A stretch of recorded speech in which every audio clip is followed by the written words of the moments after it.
On this episode of We're No Damn Experts, Rebecca and Madi have a guest on who's no damn expert either, but she talks about her once-in-a-lifetime experiences in Great Falls and how you can try and do the same. Best damn podcast, the best damn town. You want to get up, get ready to get down.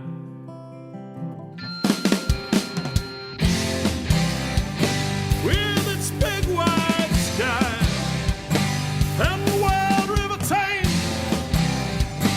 if you want to go, we can take you there to Great Falls, Montana. Welcome to the greatest damn town in Montana, Great Falls. To my right is Madi Hazard. I'm Rebecca Ingham. We're going to be hosting this show of We're No Damn Experts. I wouldn't say we brought in an expert. We brought in a Great Falls champion that knows some stuff, just like us. She's done some research, which is funny because what we asked her to come in to do is tell a story about a time her and I went to the museum, but she did research on it. So I'm super excited that she's prepared. Welcome to the podcast, Kelly Aline. Yeah, thanks for having me. Thanks for being here. Yeah, I'm excited to be no damn expert. Hey, when you have the title of not a damn expert, you can say a lot of things. You can. You'd be like, oh, I'll figure that out later. I got this. We really wanted to be able to share this experience that we had, and I really thought Kelly's going to be able to tell this story real well with me. Madi knows a little bit about this story and the fact that we got to go to the C.M. Russell Museum, experience the Return to Calgary exhibit, which is really a once-in-a-lifetime opportunity, probably. I don't know if it's going to come back. I'm not an expert, but that was impressive. But at the same time, Return to Calgary was an exhibit at the C.M. Russell Museum. They added in the Oc Seltzer Exhibit, which was the first time OC's work had been displayed at the Russell. Kelly and I went there touring. We received a guided tour of the Oc Seltzer exhibit from Kelly's friend, Carol. Yeah, so being no damn expert, having no idea about the Western art culture, just very little because of volunteering in the community. It was fascinating to go and meet a docent, Carol Seltzer, who's also, her family is,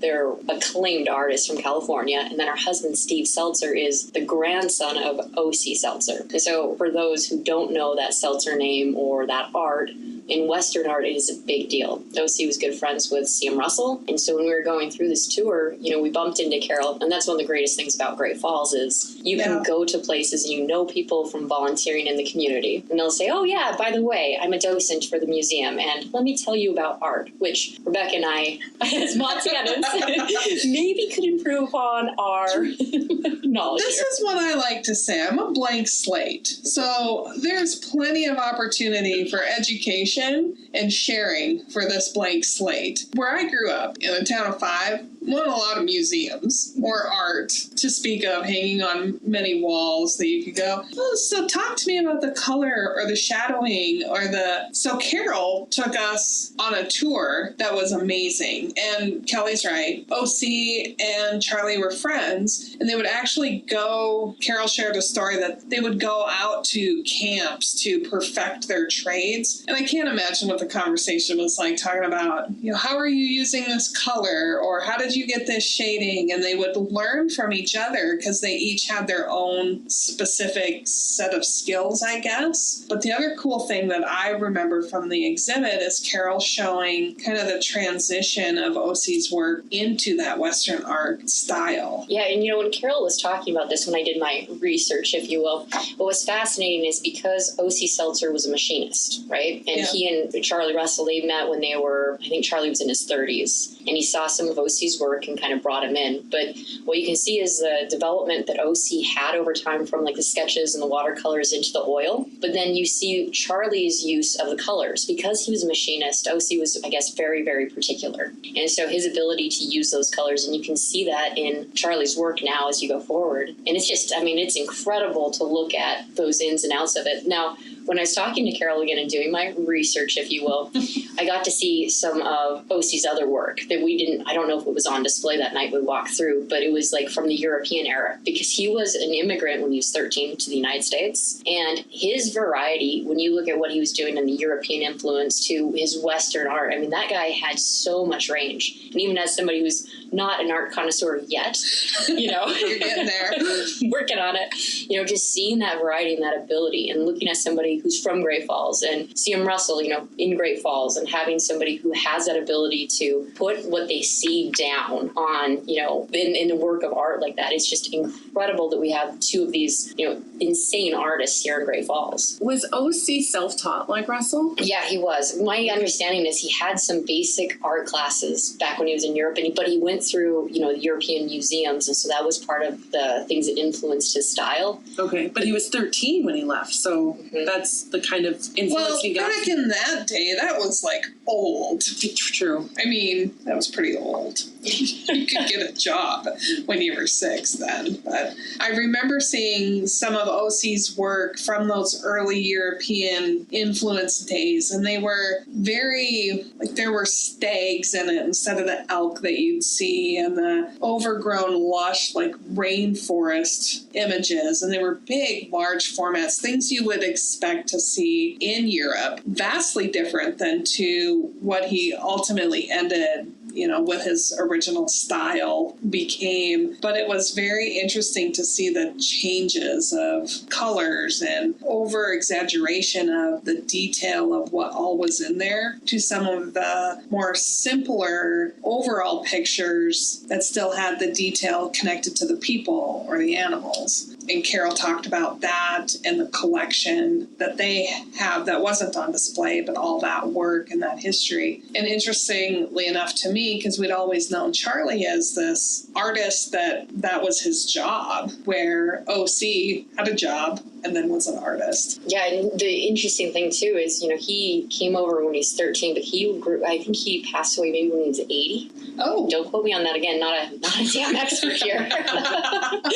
And so he practiced art a lot longer than even C.M. Russell did. And that's a fascinating history, because when I was talking to Carol, and I don't know if you remember these conversations, but OC apparently was commissioned out by Dr. Philip Cole. And how it came to be is that Dr. Philip Cole had used him quite a bit, commissioned his work. He commissioned a lot of work out there, very wealthy guy. And when he passed away, his wife gave everything over to, I believe it was the Gilcrease Museum in Tulsa, Oklahoma. And so there was this all of OC stuff over in Tulsa, Oklahoma. And there was a gal named, I think, Mildred Ladner, that wrote a book about it. And that's how the Seltzer family, Steve and Carol, got in touch, as Mildred reached out to them and talked to them about that collection and brought them over. So does Carol and Steve have that collection or rights to it, or not, because it wasn't ever OC's necessarily to start with? I don't know. Again, not a damn expert. Yeah, that would be a great question for Carol and Steve. You know, the really, I mean, doing my research on this and calling Carol, it's one of those great relationships, because I met Carol volunteering with the Special Olympics in Great Falls, where we were hosting the Summer Games. She was on the administrative group, and they were just this awesome set of ladies in the community. And they're helping out with all these athletes that came into Great Falls for the Summer Games.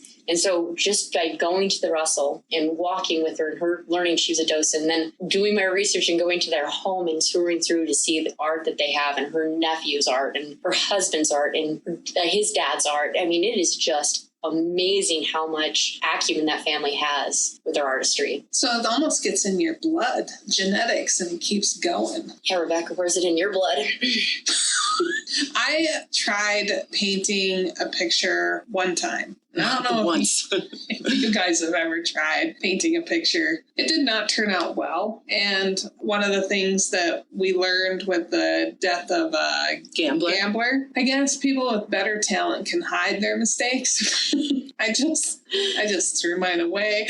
But to master that craft is just, well, I don't know if you ever necessarily master it. You can be masterful maybe, but it takes a lot of work. I can't even imagine, you know, when Carol was touring me through, and like I said, I got to go through their private collection, which was I think, a once-in-a-lifetime opportunity, really. And to have her talk my son and I through the, watercolor is going to have glass over it. And, that's how you know the difference between oil and a watercolor. What? And, looking at the color and looking at, the paintings. And if people don't sign the paintings, maybe somebody else had helped them with some pieces on it. Going through and looking at the coloring on how they did things to make it glow like it does. I mean, that's just a talent. I don't know if I'd call it a craft, but it is a talent that, you either have it or you don't have it, and you can finesse it over time. And that's just what's so great about Great Falls is you don't know that culture, you don't know that history until you dive into it. So, getting to the C.M. Russell Museum or going out to Paris Gibson Square, or just in general, we've got so much culture and history here and so much raw talent that's come from Great Falls that unless you dig in and get people like Carol to show you through the museum, you'd have no idea that we had that here in Great Falls. Sidebar, I might edit this out. We'll see. We're redoing our website, and they asked how I want it to function for our visitors on the website. And I said, we have all of this art and culture, but when I select things to do, it says museums, but they may be turned off. Someone may not be interested in going to a museum.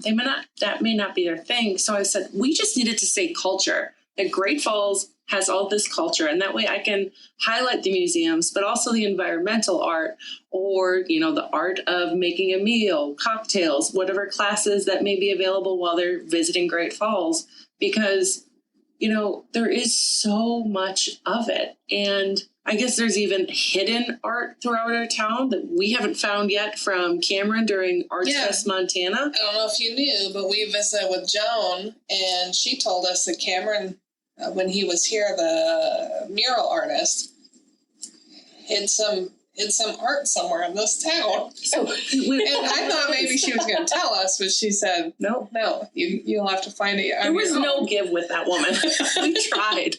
And people may not know about the buffalo that we have throughout town and the surrounding areas like Showdown. So I think having that overarching umbrella of just labeling things culture, that's how people can start to be introduced through what we have in Great Falls is the River's Edge Trail, the environmental pieces there, our murals, the festival surrounding it, Western Art Week event that focuses on it, plus the 10 museums here. We've got a lot. Oh my gosh. And then think about what the downtown chicks are doing, right? Mm-hmm. Think about the Brothel Tours. Have you been on the Brothel Tour? I have not yet. Yeah, so you need to do that for the seedy history of Great Falls, which is great. There's something about syphilis all over the place. Anyways. Wait, so get your tickets early. Because it does use the trolley, right? It does use the trolley, yep. And they tour you through historic Great Falls. And they go through, but there's the Brothel Tour, but then there's also the ghost tours. And just that history, to hear that history, a lot of that overlaps with the time of, Charlie Russell and Oc Seltzer and all of these things. And that's not going back that many generations to see where that was. But you go back to, say, Lewis and Clark, you think from that time forward, what has happened here? There is so much culture and history here. I would love to see the people who aren't from Great Falls, who are living here for a few years. We talked about the military side of things. Oh, yeah. Experience that a little bit more, because where do you get that Western culture? Where do you get so many of those things that have happened here? Kelly, we are going to give you an idea, and we're going to expect you to do all of the work behind it. Idea fairy. Thanks, guys. Yeah. Thanks. We want you to create an orientation for newcomers on Malmstrom Air Force Base to tour Great Falls and the surrounding area. We want you to use the trolley while doing it. Also take them to all the falls, to the River's Edge Trail, hit up at least 4 of our museums, and do this all for them so they can be aware of what's We're going to need some helmets, some life jackets. Perfect. A little bit of booze.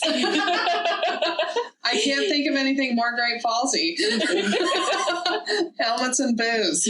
We might need Carol Seltzer to help us. Well, the other thing I was just thinking is we do have those Walking the Dead tours, or Waking the Dead. I think they're Walking the Dead, where we have champions within the community that dress as old historic figures and then share the story from that perspective. We can just have them randomly placed throughout town to share that story, random stops. That would be so. And then, they can get their soda refilled. Yes. Part of my thing in Great Falls now is I'm on that military affairs executive committee. Ooh. And that's one of the things we're trying to do is orient people when they come in, but specifically with co-commanders. So that would be a really cool new little project that we could work on. That you can work on. I mean, we'll give you all the information. We'll give you information and shove ideas your way all day long, but we have really longed for the idea of a Great Falls familiarization tour. You get then some of these stories, some of this introduction to the people that are here. Because when we went to the museum and ran into Carol, you'd already known her. And I thought, this is going to be cool that we get our own little private tour guide. I'm going to leverage Kelly for all she's worth. And then I find out she's actually related to, she's a Seltzer. And I was like, well, this is going to be even more interesting. Wasn't planned. Completely monopolized her time through the entire thing. I bet she enjoyed it too. I mean, I've said this before. So. When you see something new to someone else and they get to experience it for the first time, that kind of reignites their passion into it as well. Wow, I can say the simplest thing. And she's enthralled. Did you know that watercolor has glass over it? What? So we got excited. We were at the C.M. Russell Museum just a couple weeks ago, and we learned that the art rests. Yeah, we didn't know that they had to be taken down for a year at a time. So you can just chill? More watercolors than oils, but oils rest as well. I had no clue. But you knew this because you're... Well, I just went back through and did my research for my podcast with you guys today. And so when I walked through it, there was actually OC has a wing now, too. So I went back through, took my son so he could tour it and learn a little bit about that history and that, Wait. Did you just say OC has his own wing at the Russell? Yes. How did I know this? It's new. How long were we at the Russell 2 weeks ago and that was never mentioned? They got a lot Christina? going on. I'm sorry. We were focused on holograms and ghost conspiracies, so we didn't give them an option to tell us about the wing. So tell us. Tell us about the wing. I feel like it's one of those things you guys need to go see yourselves. And we will see it ourselves. I'm going Saturday. My parents are coming into town this weekend, and my memory's not super good, but I'm going to say, and I could be corrected, this is the first time since I've lived in Great Falls they've come down for a weekend just to have fun. Usually it's down to get errands done or buy groceries or whatever the deal is. This time we're having fun and we're going to the Russell because you probably saw it. We got a special little tour of the Forever Glacier exhibit from Nancy Caudry, I think is the name. Absolutely impressive. So I said, let's go. And now we'll get to see the Oc Seltzer wing, which is new. I'm excited. Yeah, it's going to be... What things should we pay attention for? Again, I'm not a damn expert, Rebecca. That's fine. We didn't get you because you were an expert. We got you because you had a cool story. With OCs in particular, and not having a great eye for art yet, just watching the variety that he had, like the depth that he has, the color he uses. He has this picture, I think it's of a spring morning, and it's with just like a pond in a forest looking area. It is just incredible. It's an oil. And you just look through like his range of what he could do as an artist, and knowing that he grew up here on Central Avenue and did his work from Central Avenue, I think maybe like 28th Street or something. The house is still there. Oh, wow. And that's where he produced his art, whereas C.M. Russell, he had his big studio, he had all those kind of things. Mm-hmm. And so when you're looking at the art that OC has here, that came from Great Falls. So seeing that is going to be really cool. My son loved the Buffalo exhibit. Love that area where you can walk through and you can hear the buffalo on one side and you go all the way in. The floor shakes. Yep, the floor shakes. I don't know what the word is. Anyways, it's a pretty cool art display. We did a photo shoot or video shoot of the C.M. Russell back in December, and Christina from the Russell had to tell us about the floor shaking because our ladies had some heels on. She didn't want us to be scared. That wasn't the only thing Christina warned us about. She did say if Monty got closer to the art, she was going to be kicked out of the museum. But we also learned there was no special barriers at that exhibit, which was a little bit relieving to me since we were there on work time. It's like, don't want to cut a check for $25,000 for breaking the barrier. But I think when we were there, and I don't remember how much it was, but one of those Russells that we were up next to, I don't remember if it was like $2 or $3 million, but I mean, it's world-class art. Where Rebecca touched the exalted leader. Oh my gosh. No, I did not. Oh, Kelly's face. Don't tell anyone. Hey man, if a bar stool can go through it, my little oily fingers will be fine. It's fine. She's worried.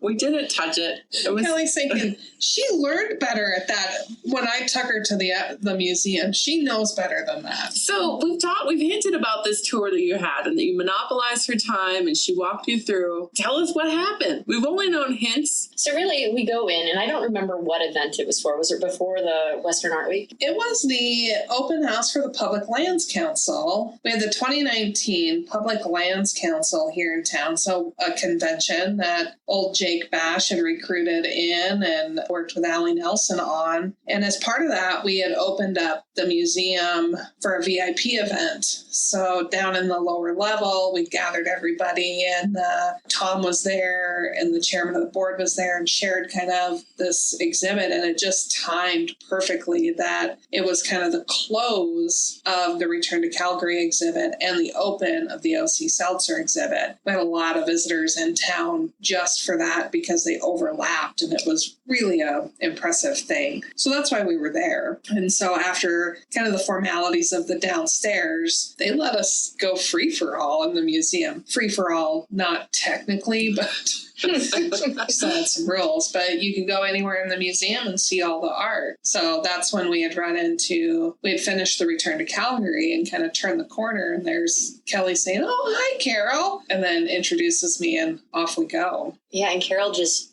really took us through from start to finish. I don't know if you remember this, but there was a art piece that was supposedly done by C.M. Russell. And it wasn't done by C.M. Russell. It was done by OC. Do you remember that story? Yeah. What? Tell me. Yeah, so this art piece was supposedly by C.M. Russell, but they had some experts come and look at it, and Steve Seltzer being one of them. And he said, no, this is not Russell's piece. And so that devalued the painting that was there. And so what they ended up doing was the Seltzer family, Steve Seltzer, they had a big law firm, I think from New York, that came in and basically threatened him with everything to get it. And then he was defended by a local attorney, which was amazing to hear those stories. And they turned around, they won it. They won the case after 6 years. And they actually sued that law firm. It's online about it. And so it was an OC painting. It wasn't a C.M. Russell painting. There was also, I remember from the tour, Carol told us about the commissioned work that they did. People like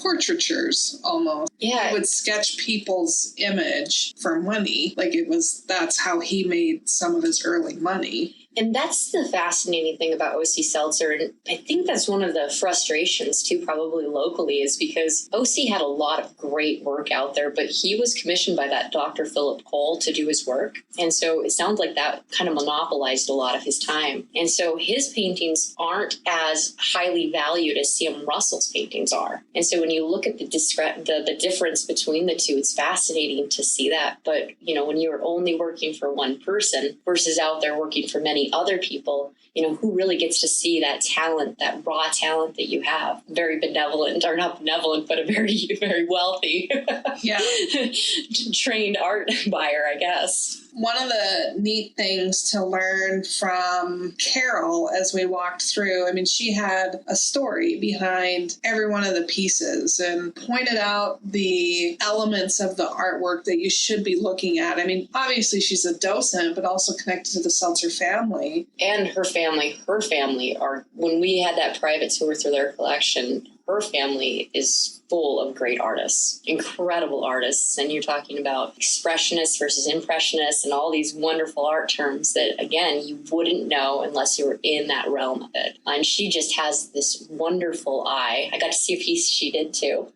Yeah, these women sitting at tea. It's beautiful. But like I said, their art collection that they have is, I think that was a once-in-a-lifetime opportunity to have Carol walk me through that and show me more, which was great to show Asher that too, because getting my son involved in the community to see this piece of the culture and the history and then just the art overall and what that means, because if you're not brought into that world, how would you know? Well, and that's what I think I call it a once-in-a-lifetime experience to be able to have Carol Seltzer walk you through the Oc Seltzer exhibit. Carol's a docent at the C.M. Russell Museum, even when the Oc Seltzer exhibit isn't there. So she's very knowledgeable about the galleries and the art that's there. But to have that personal connection to OC, married to Steve, and the stories that they can tell about the type of art it is, or the reasoning behind the way the art was developed, or, why the styles varied and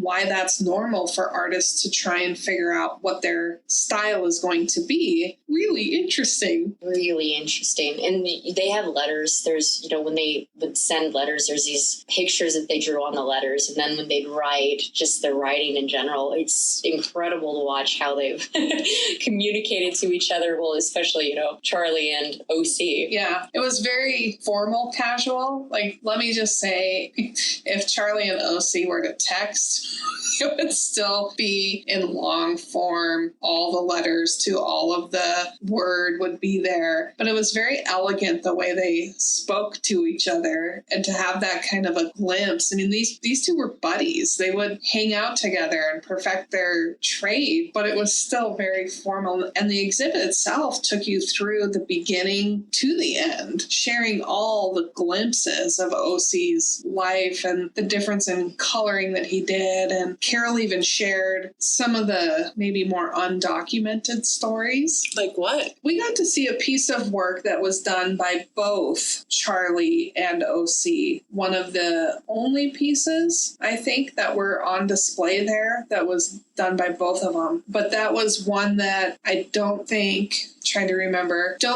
it was signed by one or the other. It wasn't signed by Charlie, even though both of them had worked on it. It was only signed by OC. And so the Seltzer family knows that Charlie contributed to the piece of artwork. To see work of art that Carol knows both participated in, but that the world knows as OC's work is really interesting. Yeah, what Carol said was that what Seltzer said about Russell was that he was the greatest artist, okay? And what Russell said about Seltzer was he was the greatest colorist. And you look at the key aspect in any man's life, let's be real. It's the women who played a role, right, in their lives. Yep. And Nancy played a massive role in C.M. Russell's success, right, and how she helped him with that piece. And so when you're talking about the pieces of art that they have, there's two big circular mirrors that Russell had originally painted. And after he passed, Nancy only let OC go through and repaint those. And there's only signed by Charlie Russell because it was his original painting. Oh, wow. The respect the two had for each other and the talent each brought to that is evident through that exhibit. You could see, and, again, we mentioned, I didn't grow up here in Great Falls. I don't have the C.M. Russell tattoo on me. You'll have to listen to one of our other podcast episodes to get that reference. To not know that these two artists are that connected or that respectful of each other, and probably would have never known that myself unless I had gone through the Oc Seltzer exhibit with Carol Seltzer. Yeah, who's volunteered there for, give or take 50 years in her lifetime. Really? I didn't know that. So other people can have the opportunity to have her to guide them through? I would highly recommend it. Yeah. Highly. So we haven't touched on it. Carol is a docent at the C.M. Russell Museum. She's not the only one that does that. All of their docents are extremely knowledgeable. What's a docent mean? I have no idea. I'm going to say a tour guide. It's a person who's trained to do it. They go through a docent training. So that's just a word. Speak and they train. Okay. Yep, and they study. It's all volunteer work through the Russell. So after we got done with the intro downstairs, right, we had some beverages, which was wonderful, a little bit of wine here and there. We did not take them out of the bottom room, just to be clear. So we didn't take the wine out of the bottom room, and Rebecca didn't touch the exalted ruler. I didn't. I think Rebecca had a little wine. So we go upstairs, and there's a lot of people walking around. Right. And you're kind of mingling. You're meeting a lot of people in the community, a lot of people who haven't been in the community before. And Rebecca and I run into each other and we're kind of walking through the art together as we're seeing it. And we're being told by people, Rebecca, don't touch the art. Big fine if you do that. How big of a fine? I have no idea. $25,000. And it wasn't just, hey, Becca, don't touch the art. It was a security guard ran towards me, pushed me away from the wall and said, please don't cross this barrier. Okay. So we're amateurs and we're walking through. And as we're running into people, of course, Rebecca knows everybody in the community. So she's stopping and talking to people. And we come up upon this team of ladies. And I don't remember what exhibit we were in or what we were looking at. But Carol and I had volunteered for the last 2 years at that point doing the Special Olympics. Mm-hmm. And so we just started talking to her. And I was like, oh, I knew Steve was an artist in the community. I've seen some of his work. I knew OC was a great artist. I've seen some of his work be auctioned off at the Western Art Week. Yeah. And so when we got to talking to her, she's like, oh, yeah, by the way, this is the art. And Steve is his grandson of OC. And do you see this piece? This is the piece that OC did in his studio apartment or in his one room on 27th, I think it's 27th or 28th in Central Avenue in Great Falls. And do you see the colors in here? And do you see how his machinist ability helped him develop this color scheme? Or do you see the lines on this one? Now, do you see the progression? And she walked us through OC's work as we went. At what point did you realize that you got the luckiest of all the people there? Whether you were the luckiest? I think that most of those people there are really probably very, very well trained and very, very good. I met everyone else in the everyone else that was there was like 200 plus people. They definitely were envious of us. You could see them turning green and going, they're getting a private tour over there and we're not. I was looking at Carol and OC the whole time, so I have no idea. Yeah, I looked around. I'm like, yeah, I'm with Carol Seltzer. I mean, but when going through an exclusive tour of his work, and Steve's the grandson of the artist, and his wife is telling you the story, and she starts pulling out the technique and whatnot, what clicked? To me, the click happened when we went from his early European style art to the transition art. And did she know all of this information about him immigrating when he was 13 years old? And oh, yeah, she knew all of that about him immigrating with his mother, not speaking English when he got here. Yeah. Steve, her husband, knew OC. I think he was like 13 when maybe OC passed away. And so watching, going through, it's one of those things that I think hits you a little bit slowly if you're not, again, born into the art community, about how kind of special that is, not just from like a familial sense, or I guess an art sense, but from the familial sense of, oh, this is a legacy. This is passed from generation to generation. And oh, at this one point in the generation, OC and C.M. Russell, who is a world-renowned Western artist, oh, by the way, they also happen to study and work together and help each other with their art. The colorists, the sketching, I mean, all of it. Yeah. And so it was this incredible thing to kind of have that culmination of it together and sit there and be like, and Carol is the wife of Steve Seltzer. And Steve's an amazing artist as well. And so to have that all kind of come together at once, I think it was towards the end that I was just like, again, don't really get this every single day. No, not at all. So has anyone ever compared their work from like years, say they completed 5 works, I don't know if that's a lot or a little, this year, Russell did this, OC did this, how similar or different, or when they started to merge or converge? I have no idea. I just know that with that picture that was the one in the lawsuit, there's what Carol was telling us at one point was that OC has a lot of forgeries that are out there. Oh, and really? When you look at that range in his style, you could kind of see that that could be a thing, because that man had so much range. So people are just forging his work, saying, OC did it. I mean, if I ever was able to create something that was decent, I'd try to put somebody else's name on it. Oh, yeah, this is an original. Of course, people would see through it immediately. They're like, Ingham, that's not your work.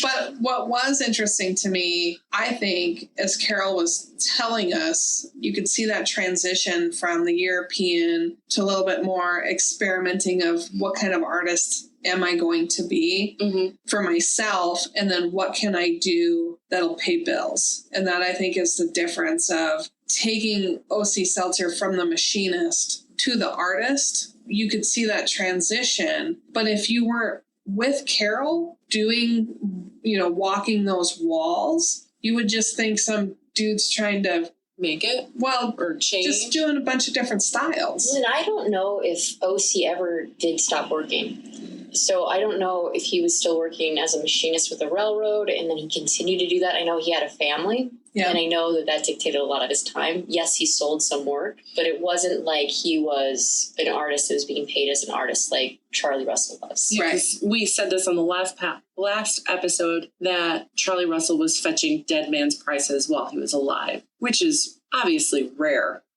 for people to accomplish. So I get wanting to pay the bills. You have the family needing to maintain that machinist, but it's just kind of cool that they still work together and they have that painting together. And it's too bad that, it's devalued just because he worked for that one doctor. Yeah. And, the difference in the age is, I don't know exactly. I want to say maybe Charlie was 33 and OC was like in his late teens when they met. Okay. And then OC lived till he was in his, I think, 80 maybe, and Charlie passed in his early 60s. Okay. And so there is that difference, in that timeline when you look at it. And then you look at what the art is actually going for. Yeah. On the difference on those costs and what people are willing to buy it. When OC passed, that's when, people really did start buying up the art he has. The other thing while we were walking with Carol, she mentioned, because you would expect all of that art as OC's, so it would probably be owned by the Seltzer family. And that's what was very interesting to learn, is that they weren't allowed to have some of the artwork because other people, I shouldn't say allowed, but other people owned the artwork and they didn't get to have access to that artwork, or certain pieces weren't part of the family collection because of, different things that had happened in the past. And that's when you start to see how much the family really wants to maintain that heritage, that history, that experience as their own. But they, at the time they were offered to purchase some of the art. I remember Carol sharing this story, and they didn't have the amount of money that they needed to buy that art. And so they couldn't. And I think now they've done a very, very good job of, when some of his pieces have come available, being able to bring that back and, of their own collection, loaning that to the museum so that we have that opportunity to see it. Their family collection is on loan for the new wing. Or not new, new to me. I don't know if it is or not. They have a wing there, and I didn't know about it, so I'm trying to find out, Kelly. Well, now will be another reason to go back to Christina and make her do another episode. But when we walked the exhibit, it was from the beginning to the end of OC's work. You could see moments in time from each one. And it was so amazing just to hear all the family stories or the anecdotes of Steve sitting on his grandpa's knee and sharing, hearing stories and hanging out with him, not as like a Western artist, but as a grandpa. And that, I think, you can't capture in the artwork. You can't capture any of that in a display. And the only way you're able to kind of get that insight is by having a docent that's part of that family that can translate that. I want to say we probably spent, it felt like not enough time. I want to say we were there for 3 hours, and maybe Carol spent an hour with us going through that entire exhibit. Oh, wow. She really gave you guys the good tour then. It was amazing. Yeah, it was awesome. Like world class, for sure. When you took Asher to the new wing, how long did you guys spend there? I think Asher and I were in the OC wing for probably about 35 minutes. Okay. Walking through, looking at everything. And then we spent probably another half hour, 45 minutes in the museum going through everything. And Asher's not super old. Wait, I know Asher. I've met Asher, right? Yeah? I don't think so. Well, he's in our pictures. At the Mighty Mo? Yeah. Oh, yeah. I met you. We're both looking at you like, I don't think you've ever met Asher. Callie, I met you before. I was looking at her, so like, she looks so familiar. What is that? You've tapped me a couple times. 45 minutes in, people. Well, she has glasses. Realizes we know. She has glasses on. Because I remember meeting Asher, and he's awesome for the photo shoot. Marty, I get it all the time. Like, you don't recognize me if you've if I've been in my swimsuit on a tourism thing, Photo shoot. or if we're drinking Mighty Mo breweries. With your glasses off. Goodness gracious. Yeah, so you have met Asher. And so Asher's all about Great Falls. And I'm raising him right to appreciate everything we have in Great Falls. And not just like cultural side, which I'm getting him into. Turns out 8-year-olds don't have that great of an attention span. What? And that's what I was going to share, though, that you had him in the museum that long. And as an elementary student, I'm going to say that's a pretty good record. So there must have been something there that at least caught his attention for enough to embrace that. I can't imagine if I was 8 being told I had to go to a museum, I probably wouldn't have enjoyed it very much. Well, not only that, but after the museum, we got to tour through Steve and Carol's home, their private collection, and he was amazing. But Carol is so good. She's got grandkids of her own. And so just pointing out different things to him and showing him, what it is, what they did to make this happen in that painting or that drawing. It was an incredible thing to just see how his little mind was working. By the end of that, if we spent an hour at Carol's house, he was a little tired, he was a little quiet, but he did so good. And I think immersing him in that kind of culture that we have in Montana is one of those things that we need to take pride in, like where we're from Great Falls. Oh, yes. And all of the things that we have. And so hopefully I'm doing my job as a mom. We'll see. But it's also a strong testament. Sometimes we get in-market guests that we recommend the museums to them as an experience, and they'll look at us and they're like, well, we have children. You can take kids in there. It's fine. It is allowed. But I think it's the initial apprehension of parents to say, I don't want to have to put up the fight in order to take my kids to a museum. But I think the fun part is being able to share with your kids, even though they may not be having 100% the best time, exposing them to that and getting some of that docent dust on them to experience things from somebody else's point of view and to know a little bit more gets them to engage with that in a way that they wouldn't have normally. Yeah, and I think about classes now when he'll go through, the museum and tour and just the perspective he'll have on some of these things. I took my daughter to Paris Gibson Square Museum of Art the other week. She hasn't been to the Russell yet because I know she's going to want to touch the paintings, and she's not even 3 yet, so we're not ready. But she saw the Lee Steen. She saw the Lee Steen exhibit, which is self-taught artist who created peoples out of branches and sticks. She's 2.5 years old and she liked it. Yeah.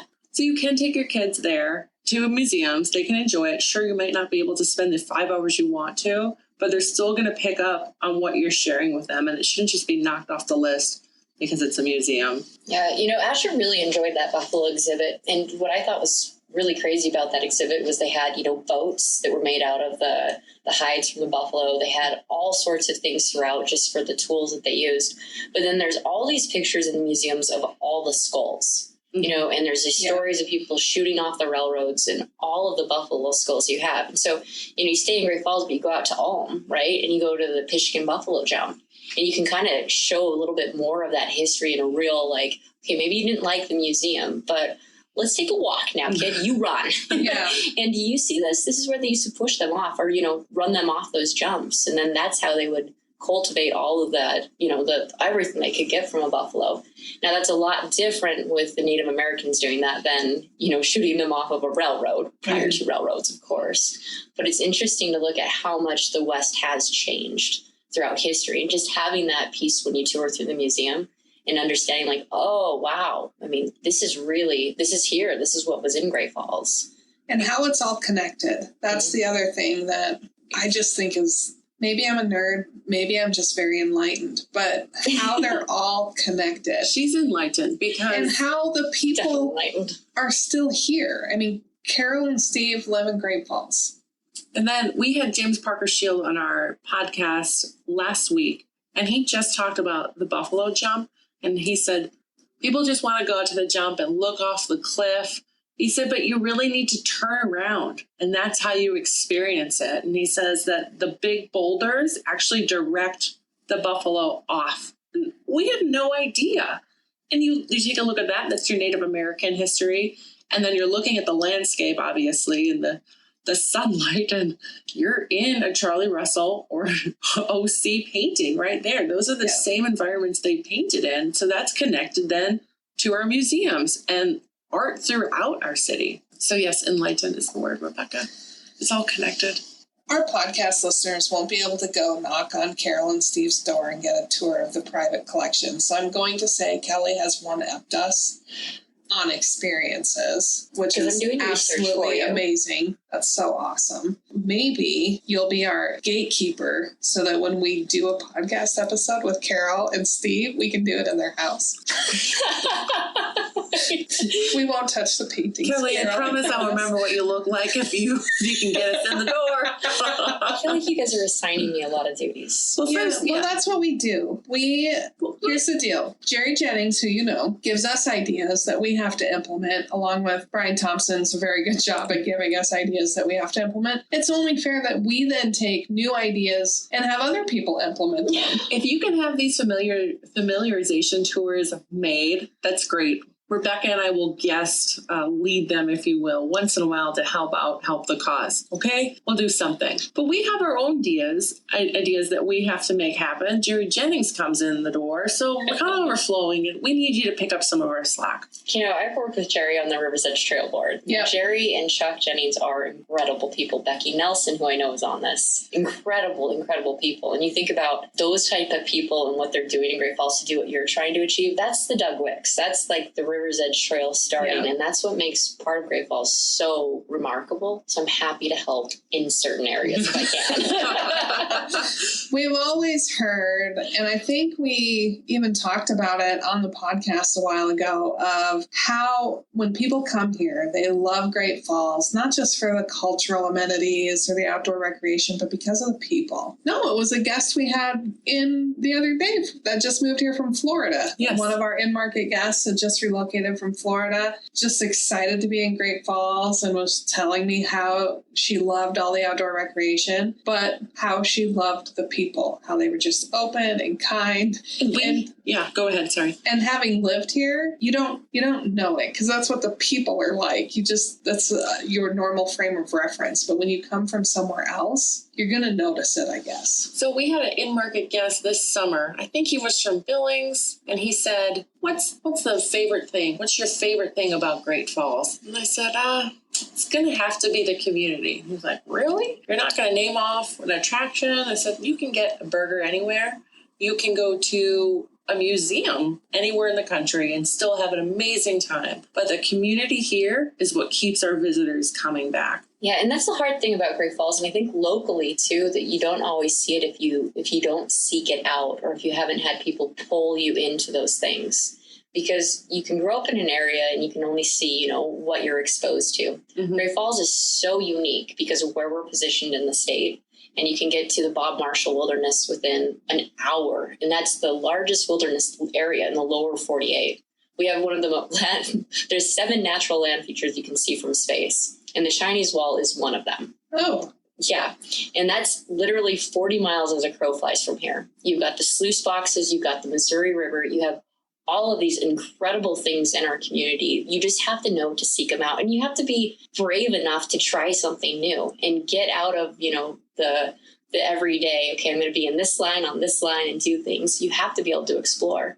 And I think that's the incredible thing about not just our surrounding area, but in Great Falls. If you want something to change in Great Falls, you can do it. Yeah. You can say, I want to have this here. And that's something you can reach out to a couple people and you can make it happen. Didn't you get a helicopter tour of the Chinese Wall? No, I blew my knee out and I lived on a lookout for a year that overlooked the Chinese Wall.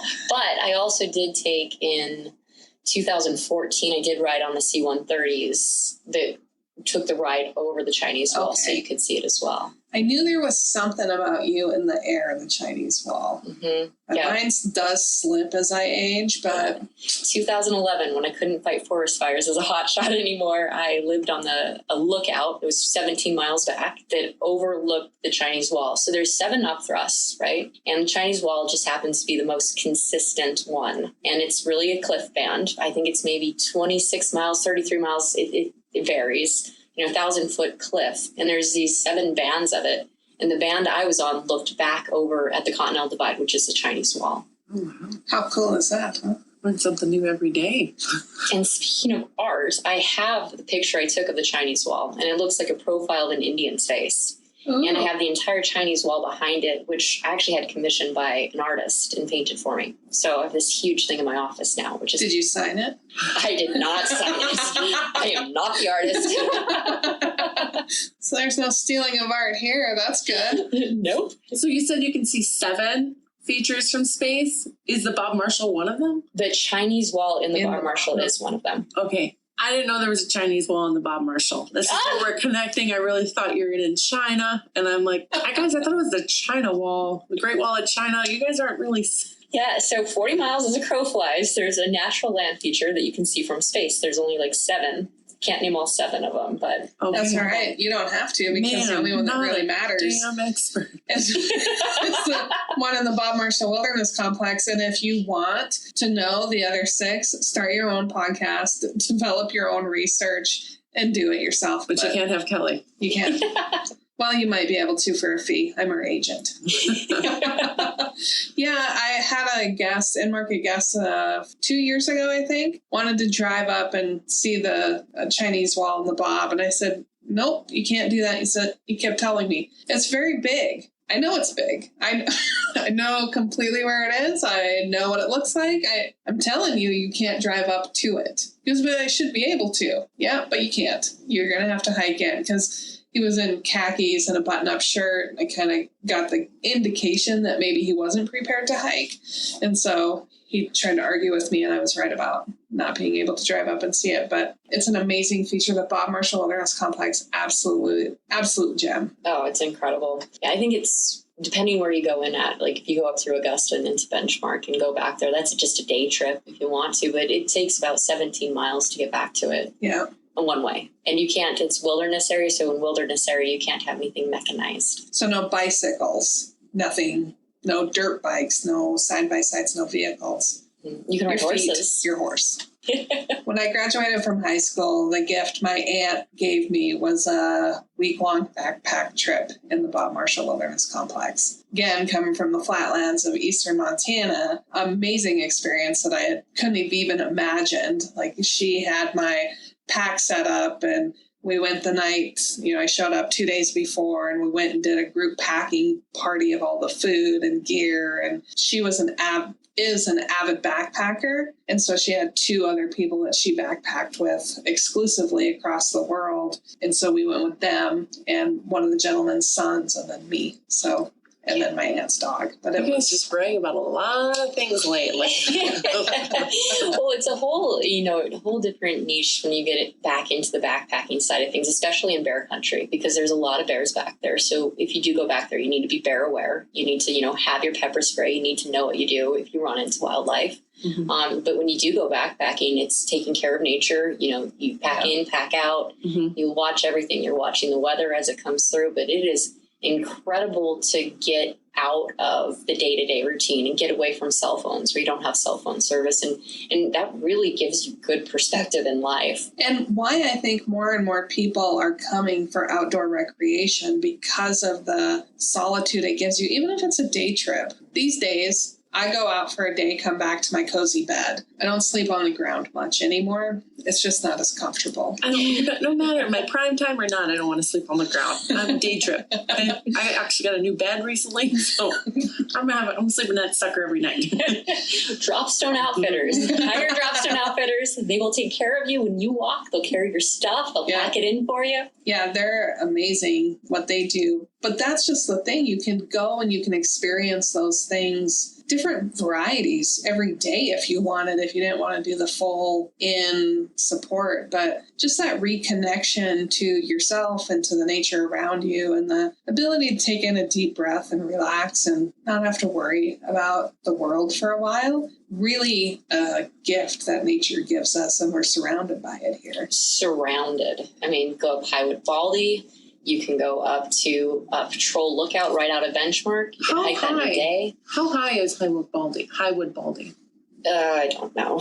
I've seen pictures taken there, and I want to go there this coming summer because I didn't make it there last year. But man, it's another great place. It's only a 4-mile hike, I think. It depends which ridge you go up. I want to go the 4-mile one or less. You're going to go up Hurricane Ridge. But even with the outdoor recreation as your escape, when you're able to come back into civilization, we'll call it, as Great Falls, and experience the art with the knowledge of the people that are passionate about it at our museums, which is what I think is cool. And I think it's the only way you should experience some artwork is by first having somebody share with you the passion surrounding it so that you know more of what to look for. I mean, if you're an expert art person, then that's disregard that. But if you're a novice like myself, or Rebecca, or mine, you know, the docents are there to help enhance your experience at the CM Russell. The rangers at the Lewis and Clark Interpretive Center, there to enhance your experience. The things they know, they're never going to be able to share with you in one visit. No, they're not. Like, especially the rangers of the Lewis and Clark Interpretive Center. Goodness gracious, they know too much. And they regurgitate it flawlessly. So they don't stumble upon anything. They are damn experts there. I only say this because I've had about a dozen encounters with them. Each time I'm like, if you stumble, it's fine. They don't. They know. They know it all. And speaking of the Lewis and Clark Interpretive Center, they have that in the summertime. They'll bring out the astronomy group? Yeah, the star parties. So astrology. So Great Falls astronomers. There's astronomers there. Yep. And they'll pull out those telescopes that they have, and you can tour through and see that. This is pre-COVID, obviously, but it is awesome. And it looks like they're going to bring back the star party in 2021. Yes. We're looking at the 3rd week of September. Oh, so great. It's in the planning process. We're not sure if that date's finalized, but people are working toward having it returned because I didn't get to go one last year. Oh, it's wonderful. It's such a great experience. I hear. And really good for kids. Pretty big turnout, too. It really is. So obviously there might be some restrictions in 2021 when they bring it back, depending on what the world looks like come this fall. But the fact that we're moving in that direction and that we have people within the community that are working to restore these experiences that we've been sharing with all of our guests who listen to the podcast. And if you're listening, let us know. You can subscribe, rate, and review. Monty's been asking you to do this for a long time. Hey, 6 people reviewed it. Yeah, that's a good start. That is a good start. I mean, we're only on episode 15. Pick it up and follow us on Twitter as always, because we need the help. There we go. Kelly, thank you so much for doing the reconnaissance that led you to a private tour at the Seltzer estate, one-upping us, and sharing your experience that you had with me at the CM Russell Museum with the Return to Calgary exhibit and the Oc Seltzer exhibit.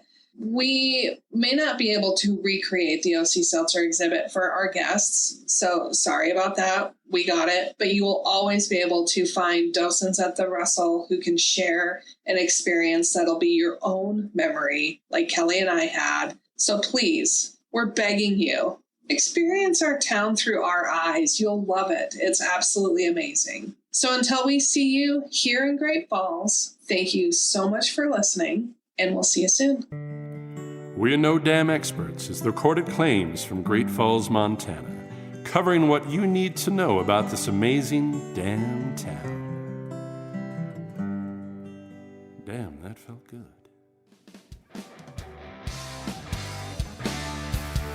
On the next episode of We're No Damn Experts, we actually talk about those pretty damn cool walking tours that you won't want to miss while visiting Great Falls, Montana. We're No Damn Experts was produced by Great Falls, Montana Tourism with original music by the best damn musician, Joel Corda.